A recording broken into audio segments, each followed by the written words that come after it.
ایک ریاست کے بادشاہ نے یہ اعلان کروا دیا کہ کل صبح میرے محل کا مرکزی دروازہ کھولا جائے گا، تب جس شخص نے بھی محل میں جس چیز کو ہاتھ لگا دیا وہ چیز اس کی ہو جائے گی۔ اس اعلان کو سن کر سب لوگ آپس میں بات چیت کرنے لگے کہ میں تو سب سے قیمتی چیز کو ہاتھ لگاؤں گا۔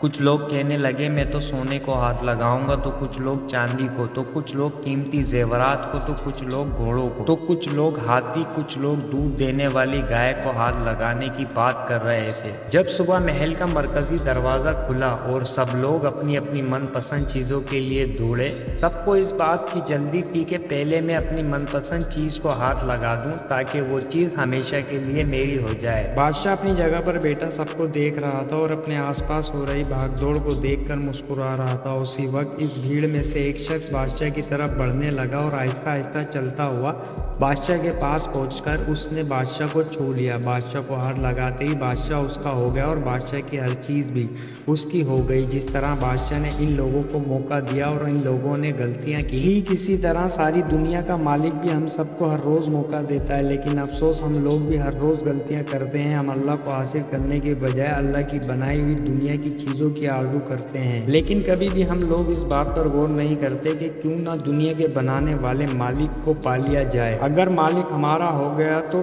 اس کی بنائی ہوئی ہر چیز بھی ہماری ہو جائے گی۔